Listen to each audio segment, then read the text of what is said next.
Hello everyone, welcome to Krishna coaching centre class 12th sociology. और यहाँ पे हम देख रहे हैं कि मॉडर्निटी क्या होती है, secularisation. So what kind of modernity, किस तरीके की मॉडर्निटी की बात कर रहे हैं। सो दे कौन, जो अपर कास्ट फाउंडर्स हैं वेरियस ऑर्गेनाइजेशन के एंड कॉन्फ्रेंसेस के, they pretend to be modernist as long as they are in the service of British common. So the moment they retire, claim their pensions, they get into Brahmanical touch me not attire. So Jyotiba Phule का एक letter है to the conference of Marathi authors. उन्होंने बहुत प्यारी बात बोली है. उन्होंने बोला है कि ये जो सो कॉल्ड अपर कास्ट के फाउंडर्स हैं ना, वो बहुत ही मॉडर्निस्ट होते हैं जब तक वो गवर्नमेंट के अंडर वर्क कर रहे होते हैं.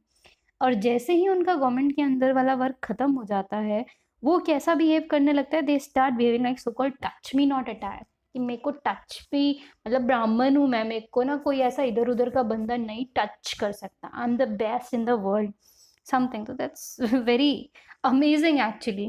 कि कहीं अपनी ही जबान से जिसे कहते हैं ना पलट जाना, this was a thing that was being done. So in India, the beginning of capitalism, as we saw in chapter 1, took place within the colonial context. The story of our modernization and secularization is quite distinct from their growth in the West. So this is evident when we discuss westernization and efforts of 19th century social movement earlier in the chapter. So here we look into the two process of modernization and secularization together and किस तरीके से वो link है. They are both part of set of modern ideas. Obvious सी बात है, secularisation जैसे बढ़िया कंसेप्ट की बात कोई दबी कुचली कंट्री तो करेगी नहीं. वो बात वही कंट्रीज करेंगी जो डेवलपमेंट की तरफ है, जो ऑलमोस्ट डेवलप हो चुकी है. अदरवाइज जो डेवलप नहीं है वो इस तरीके की प्रोग्रेसिव बातें नहीं करते हैं. सो मॉडर्नाइजेशन तो है ही, साथ में साथ जो सेक्युलराइजेशन है वो भी इसी तरीके से वर्क करता है. So modernity assumes that local ties and parochial perspective give way to universal commitment and cosmopolitan attitude.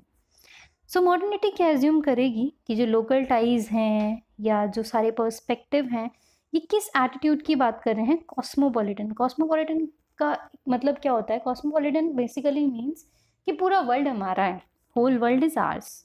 So that the truths of utility, calculation, science, ये चीज़ें ले ले इमोशंस जो सेक्रेड या नॉन रेशनल चीज़ें, यानी कि इमोशंस, धर्म और पवित्रता के ऊपर हो, जो सत्य है, जो कैलकुलेशंस है, जो साइंस है.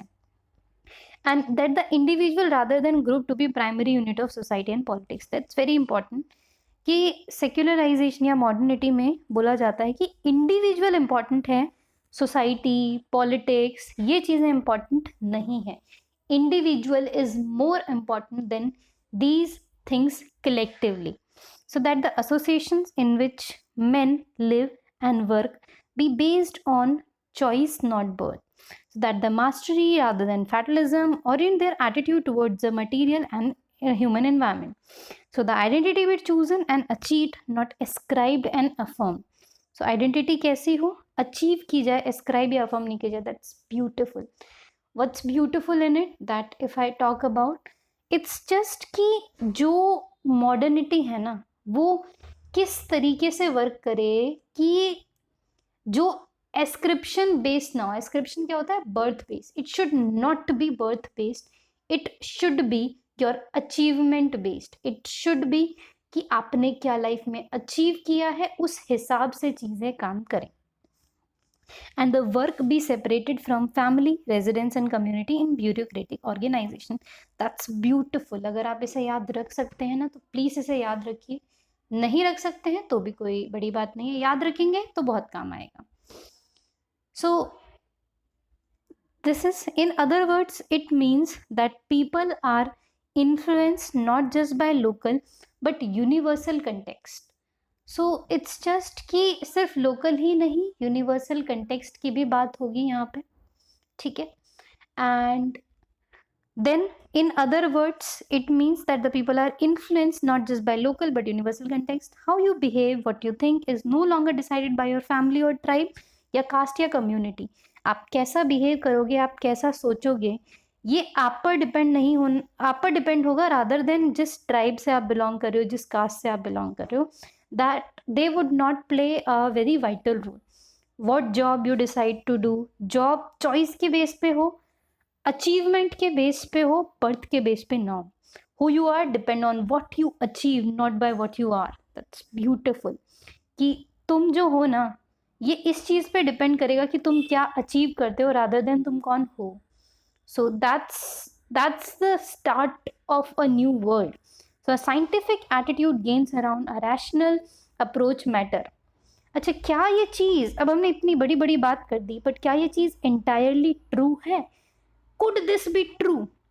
सो इन इंडिया जो ऑफन है, जो the job we do is not by our choice. A scavenger does not choose his or her job. So we often marry within caste and community. Religious belief आज भी हमें dominate करते हैं. At the same time we do have a scientific tradition, लेकिन जो वो हमारा धर्म वाला ट्रेडिशन है ना, वो हमारा थोड़ा ज़्यादा है. So we also have a vibrant secular and democratic political system. At the same time, we have caste and community-based mobilization. So how do we understand these processes? This chapter has been trying to be a mix. तो काफ़ी सारी चीज़ें हैं पढ़ने को, समझने को, जो हम समझेंगे कि किस तरीके की हम बातें कर रहे हैं, बट रियलिस्टिक वे में क्या है. This we will cover in our next video. Thank you so much.